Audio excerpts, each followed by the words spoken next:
Саламатсыздарбы? Эфирде парламентаризм сабактары талкуусунун кезектеги чыгарылышы. Студиябыздын коноктору депутаттар Улам Примов жана Айнуру Осмонова, ошондой эле финансы министринин орун басары Улукбек Карымшаков. Кош келдиңиздер. Мына бюджет жана финансы боюнча комитети ушул аптада 2018 жылдагы республикалык бюджеттин аткарылышы жана келерки жылдарга божомолдорду карады. Кыскача айтканда, келерки 2019 жылдын бюджети кандай болушу күтүлүп жатат? Өзүңүздөргө маалым болгондой, бул 2019 жылдын бюджетинин долбоорун баардык комитеттер карап бүттү.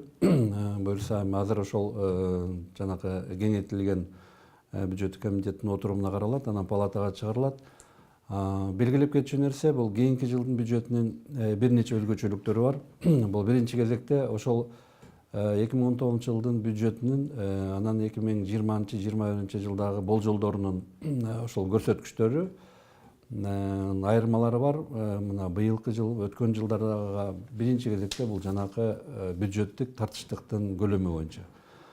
Андан башка да бир нече өзгөчөлүктөр бул ошол бюджеттик түзүү убагындагы анан ошону учет жүргүзүп аткандагы өзгөчөлүктөр. Биз жанагы экономикалык беренелер бар, чыгашылардын, ошолордун цифраларын азайтып атабыз.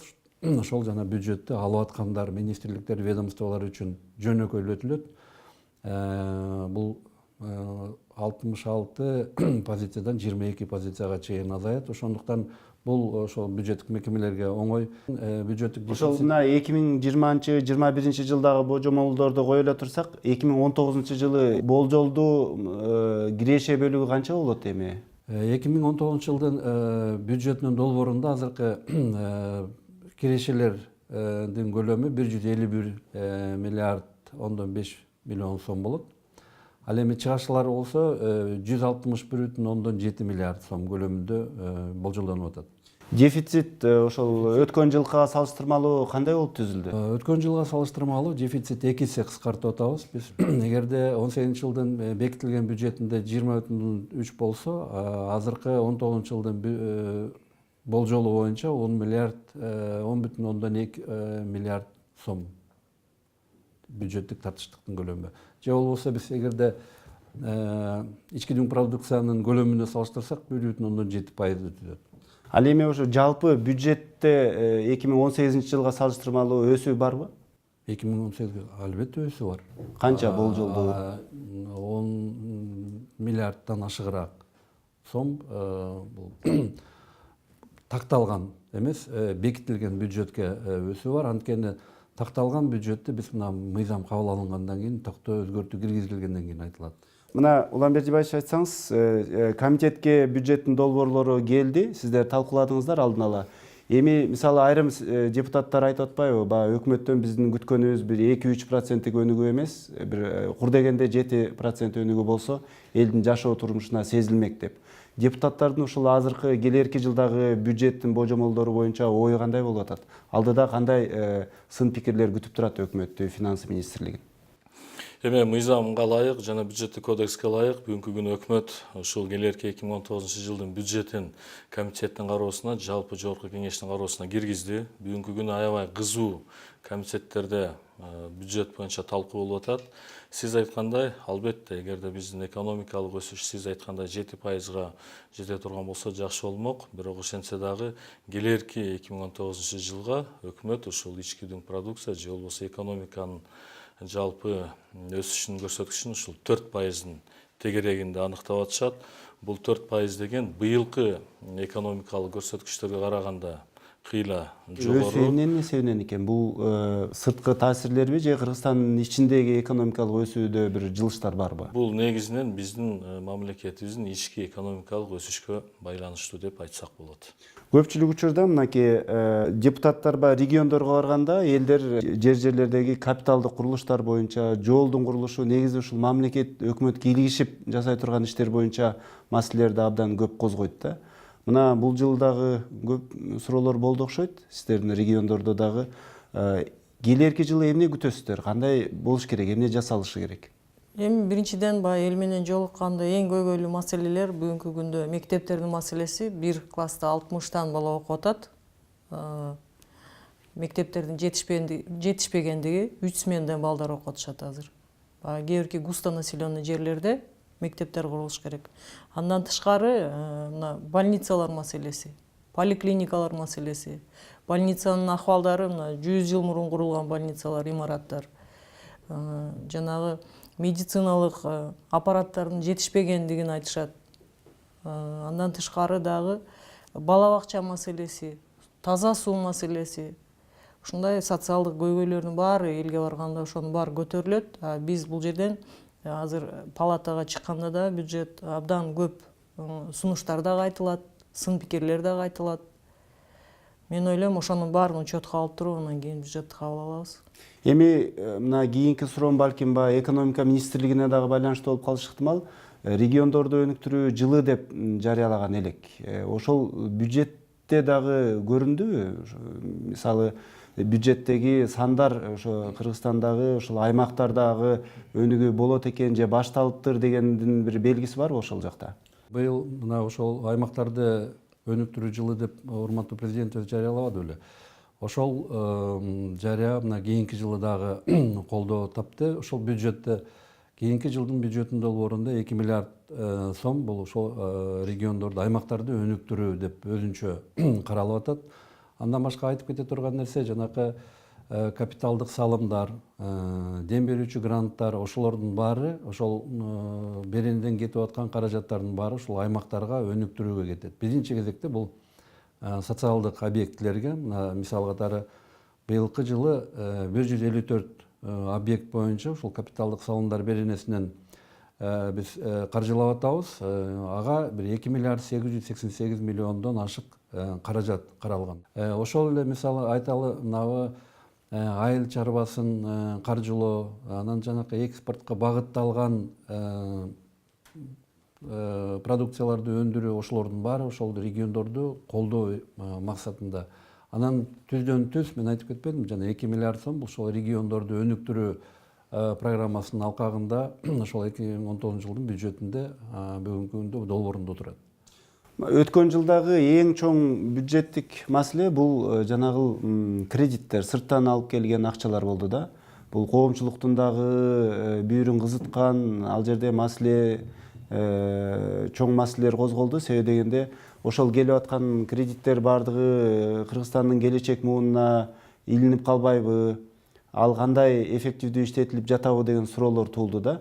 Анан кийин ушул боюнча парламентте депутаттардын арасында позиция кандай? Мындан кийин дагы Кыргызстан ушул сыяктуу тышкы кредиттерди ала бериши керекпи же болбосо токтотуп ошол өзүнүн ички ресурстарына көбүрөөк таянышы керекпи? Эми мен баягы сурооңузга улай жооп берсем, биринчи мына региондорду өнүктүрүү боюнча президенттин жарлыгы убагында жана туура багытталган 2019 жылга 2 миллиарддын тегерегинде жогоруда акча каражат бюджетте каралды дебеди. Биз дагы депутаттар ошол маселеге кунт көңүл бөлүп өкмөттөн сурап атабыз. Ошол 2 миллиард акча каражатты приоритет кылып кайсыл багытка жумшайсыздар? Ошону дагы мына бюджет бекитилгичекти так даана көрсөтүп бекитип, биз дагы ошол маалыматты жогорку кеңешке берсе, жалпы эл дагы укса жакшы болмок да. Бул маселе экономика министрлигинде бүгүнкү күнү иштелип, ушул жергиликтүү бийликтин өкүлдөрү менен жерлерде иштөө жүргүзүлүп атыптыр. Кайсыл инфраструктуралык проектлерге же болбосо өнөр жайгабы, же болбосо айыл чарбасынабы кандайдыр бүгүнкү күнү ошол багытта иштер жүргүзүлүп атыптыр. Ошол бюджет бекитилгичекти, ошол маалыматтагы кошо келип, ушул жалпы элге маалымат берилсе туура болмок. Бирок эми эл менен көбүнчө сиздер жолугуп атпайсыздарбы? Сиздердин баамыңыздарда ошол кайсыл тармактарга берилсе же региондордо ошол кимдерге кандай шарттарда берилсе өнүгүү сезилмек? Эми албетте биз буга чейин бардык тармактарга акча каражат кредит жагынан дагы өкмөт тарабынан дагы жардам берилип келе жатат да. Биз ушул экономикага таяп, экономикалык кандайдыр бир өзгөрүштөргө, кайра кайтарымдуу багытка өндүрүш, экономикалык көрсөткүчтөргө таасир эте турган, биздин салык түшө турган, кайра орун иш түзүлө турган бир багытка жумшалса деген ой тилегибиз бар. Эми биздин Кыргызстандын социалдык багыттагы бюджет көп жылдардан бери ушундай. Андан сырткары мына жөнөкөй атуулдардан чогулган салыктын көбү баягы мамлекеттик органдарды, чиновниктерге маяна берүүгө, пенсияга, мугалимдерге, врачтарга айлык берүүгө жумшалат да. Ал эми мына жөнөкөй баягы шайлоочулар менен, айылдагы тургундар менен жолукканда алардын талабы эмне? Ушул республикалык бюджеттен, мамлекеттен, өкмөттөн күткөн эмне алар? Кандай жардамды күтүшөт? Эң биринчиден алар ошо күткөнү ушул жашоо турмушту оңдой турган шарт түзүп берүү. Мектептердин оңдолушу, бала бакчалардын жетишпегендигин айтышат. Ошол жерде бала бакчага балдарын обустроить этсе, ошол эне барып иштеп, акча каражат тапканы дагы шарт түзүлмөк деп. Маселе көп абдан. Сиздин багымыңызда ушул кандай кылса өкмөт ушу жергиликтүүлөргө жардам бере алат? Кандай учурда ушу жергиликтүүлөр мамлекеттин жардамын, өкмөттүн жардамын сезиши ыктымал? Мамлекеттин жардамын дополнительный акча каражат бөлүнүп, көрүнө турган иш жасалса, ошону анан сезе алат жергиликтүү. Мен мына айтып кетейин, Жалал Абад шаарында 3 чакырылыш жергиликтүү кеңеште депутат болгом. Ошол периоддун ичинде бир дагы мамлекеттик бюджеттен, республиканский бюджеттен акча каражат чегерилген эмес. Ошондон анан баягы акча каражат чегерилгенде дополнительный капитальный строительство болот, жолдор оңдолот, таза суу маселеси чечилет. Эми мына менин коллегам Улан Бердибаевич айтып өттү. Берилген акча каражат действительно жерге сиңип кеткендей болбой, кайра кайтарымдуулугу болсо, иш орундар түзүлүп, ошол кеткен акча кайра акталып чыкса, ошондо мен ойлойм результат болот деп.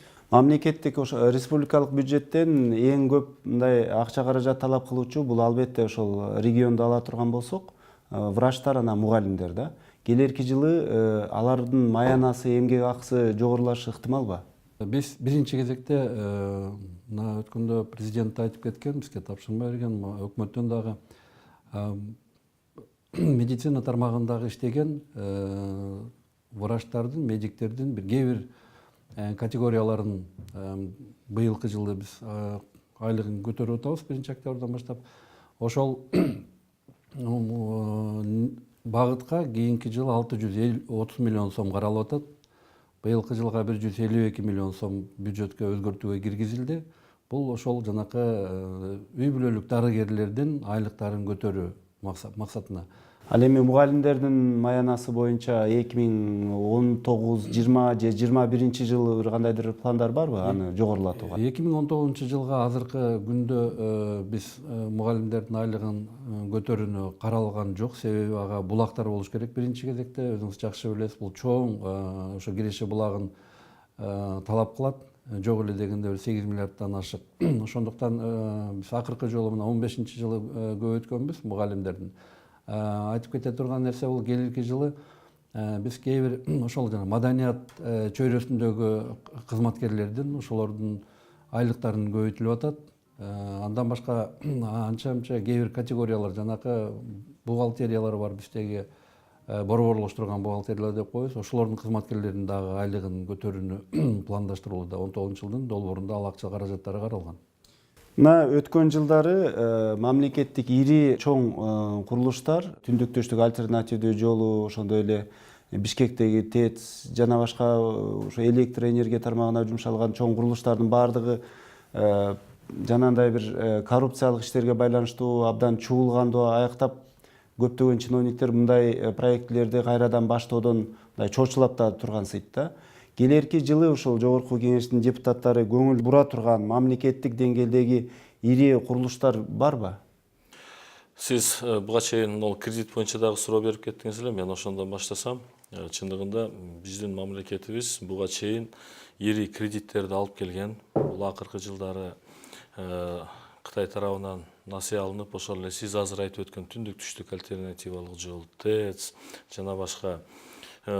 Бул кредиттердин эң көп көлөмү бул энергетика менен транспорт тармагына жумшалган. Андан кийин эми бул кредитти төлөө мөөнөтү сөзсүз түрдө биздин республикалык бюджетте же болбосо биздин салык төлөөчүлөрдүн эсебинен жүргүзүлөт. Маалымат боюнча ушул биздин эң төлөө пик 25-жылдан башталат. Ошон үчүн биз дагы ушул өзүбүздүн экономикалык көрсөткүчтөрүбүздү, экономикалык өсүштү, ошолорду сиз айткандай ири долбоорлорго көңүл буруп, биздин экономикабызга бир түрткү бере турган бир чоң долбоорлорго аракет кылышыбыз керек. Андан кийин эми сиз айткандай ири курулуштар бул сөзсүз түрдө ар дайым аракеттер болуп келген өкмөт тарабынан, жогорку кеңеш дагы өкмөттөн ар дайым талап кылып келет. Сөзсүз түрдө бул биздин мына ири Верхний Нарынский каскадка окшогон ири долбоорлорду мындан ары дагы өкмөт инвесторлорду издеп, ошол багытта иштерди жүргүзүш керек. Сырттан келген акча каражаттарды, мамлекеттик акча каражаттарды жеп ичкен тараптардан ошол мамлекетке кайра өндүрүлүп алынса деген дагы суроолор болду эле да. Келерки жылдагы бюджетте ушул жагы каралганбы? Чын эле ошол коррупцияга каршы күрөштүн таасири менен, эпкини менен мамлекеттик бюджетке акча каражат түшөбү же жокпу? Бул маселе бүгүнкү күндө иштеп атат.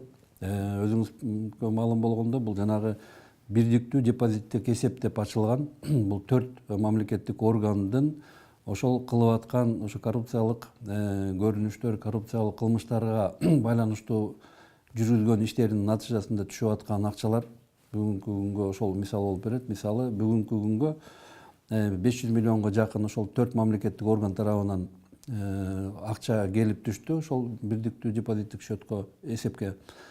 Бул иш кийинки жылы да жүргүзүлөт, улантылат. Келерки жылдын республикалык бюджетинин өзгөчөлүгү эмне? Себеби дегенде мына жыл сайын эле кыргыз өкмөтү ушул сыяктуу эле бюджетти алып келет. Ал эми келерки жылы кандай өзгөчөлүктү күтсө болот? Келерки жылдын негизги өзгөчөлүктөрү жана мен айтып кеткенден кошумча бул ошол жергиликтүү бюджетке чегерилүүчү мына жалпы мамлекеттик салыктардын түрүнөн. Бул ошол эле жанагы пайдадан алынуучу салыктын эгерде азыр 50% болсо, келерки жылдан баштап 70%га чейин көбөйөт ошол жергиликтүү бюджетке. Кийинки жылы 90%, анан кийин толугу менен ошо жергиликтүү бюджетке. Ошол эле убакта биз жана салыктан алынуучу сатуудан, соодадан алынуучу салыкты биз өзгөртүп атабыз. Ошол пайдадан киреше алынган салыктын жалпы көлөмү 2,1 миллиардтан ашыгыраак акча каражаты ошол жергиликтүү бюджеттердин кириши болот 19-жылы. Толуктоо үчүн айтып коюш керек да, Каржы министрлиги ошондой сунушун алып кирди. Подоходный налог бара-бара толугу менен жергиликтүү бюджетте калат. Мындайча айтканда, жергиликтүү бийлик, жергиликтүү бюджетте кандайдыр бир социалдык, экономикалык иштерди жүргүзүүгө, ошол жергиликтүү кандайдыр бир маселеге чечүүгө бул чоң өбөлгө болот, талашсыз. Бирок ошол эле учурда Каржы министрлиги кайра сол колу менен налог с продаж налогту толугу менен кайра республикалык бюджетке алып коюп атат. Же болбосо оң колу менен берип, сол колу менен кайра бул жактан акча каражатын алгандай болуп калып атат да. Демек,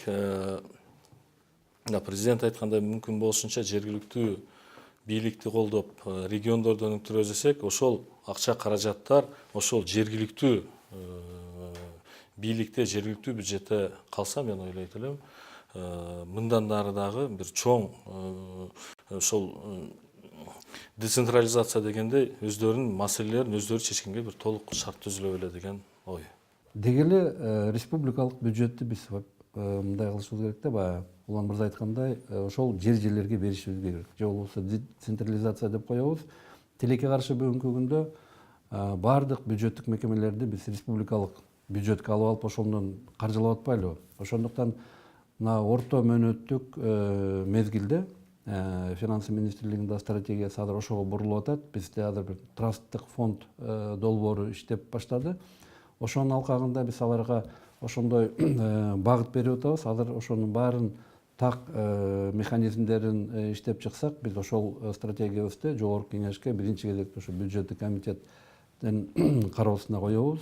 Себеби мындай элементарный бир мисалда, мына депутаттар менен барганда дагы жерлерде кайда бир кичинекей мектептер, бакчалардын ремонту, ошолордун баарын ушул жогорку бийликтин деңгээлине чейин көтөрүп атабыз. Премьерден, президенттен, жогорку кеңештен. Ал чын-чынына келгенде ал ошол жергиликтүү бийликтин баш ооруусу болуш керек. Ошолордун чече турган маселеси болуш керек. Ошондуктан биринчи кезекте биз ошону чечүү максатында жанагы айтып аткан республикага келип чогулуп, анан кийин кайра берип аткан каражаттарды биз ошол жергиликтүү деңгээлде, айыл өкмөттөрүнүн деңгээлинде, райондун, шаарлардын деңгээлинде калтырып, ошолордун жоопкерчилиги дагы күчөтүлөт. Алардыга стимул да көбөйөт. Ошол канчалык кирешеси көп болсо, ошол айыл өкмөтүндө ошол жанагы стимул боло турган төлөм катары колдонуш. Эми мына кирешени кайра бөлүштүрүүдө ушу жергиликтүү бийликтерге, ошол эле айыл өкмөттөргө ишенүүгө болобу? Себеби дегенде азыркы учурда бул борбордук бийликке байланыштуу ушул акча каражаттарга, коррупция маселесине байланыштуу абдан көп маселелер чыгып атат, туурабы? Ал эми жергиликтүү бийликтерге келечекте ошол кирешелерди кайра бөлүштүрүүдө ишеним барбы же жокпу? Бар, эмнеге жок? Ал жерде жергиликтүү кеңештин депутаттары бар. Алар бюджетти ар бир статьясын карап чыгышат. Бюджет бул өзү элдин акчасы. Элдин акчасы сарамжалдуу, эффективдүү, анан максаттуу иштелиш керек. Ар бир тыйын ошол жергиликтүү кеңештин депутаттары көзөмөлгө алып, бюджеттин аткарылышын, бюджеттин жумшалышын карап көзөмөлгө алынат. Сөзүбүздүн акырында мына келерки бюджетти карасак, келерки жылдын республикалык бюджетин карасак, болжолдуу түрдө бир 4% тегерегиндеги өнүгүүнү көрөт экенбиз. Кандай тобокелдикчиликтер бар? Себеби дегенде Кыргызстанга эң чоң таасир берген, мына соңку ушу талкуулардан угуп атабыз, бул Орусиядагы экономикалык кырдаал болуп атат. Санкциялар ошол эле. Канчалык Кыргызстандын экономикасы, республикалык бюджетинин түзүлүшү ошол тышкы факторлордон көз каранды? Бул абдан жакшы белгилеп кеттиңиз. Эми Кыргызстан биздин өлкөбүз негизгисинен өзүнүн ички экономикалык абалына таяныш керек. Ошондуктан эгерде биз 4%га өнүгө турган болсок, бул абдан жакшы көрүнүш болот. Мына салыштырмалуу ошол эле КМШ өлкөлөрүнүн ошо азыр түзүп аткан бюджеттеринин өнүгүүсүнүн темпине караганда, биринчи кезекте кандай тобокелчилик бул ошол биз мына Евразиялык биримдик өлкөлөрү менен алакадабыз, экономикабыз ошого көп байланыштуу. Эгерде Россия тарапка башка Европа биримдиги, Америка Кошмо Штаттары жагынан жанакы экономикалык санкциялар көп болсо, ал бизге залакасын таасирин тийгизет. Ал эми өлкөнүн ичинде кандай тобокелчиликтер бар? Эми өлкөнүн ичинде бизде саясий туруктуулук болуш керек. Максималдуу түрдө биз инвесторлорду тартышыбыз керек. Андан кийин эми ошол менен биргеликте эле жогоруда Улукбек Тойчугич айтып атпайбы, кумтор деп. Биздин экономикабыз келечекте бир ишканадан көз каранды болбош керек. Биздин экономикабыз келечекте мына кумторду жакынкы 8-10 жылдын ичинде өзүнүн проектисин дагы жыйынтыктай баштайт. Ага чейин биз башка альтернативдүү түрдө кошумча акча каражатын булагы түшө турган, кошумча биздин экономикабызга түрткү бере турган бир жаңы ири долбоорлорду ишке ашырышыбыз керек. Бул өкмөттүн астындагы чоң милдет, бул жалпы жогорку кеңештин алдында дагы иш болочокто. Маегиңиздерге рахмат. Ушуну менен бизге бөлүнгөн убакыт соңуна чыкты. Парламентаризм сабактары талкуубузда бүгүн биз 2019 жылдагы болжолдуу бюджет тууралуу кеп кылдык. Саламатта калыңыздар.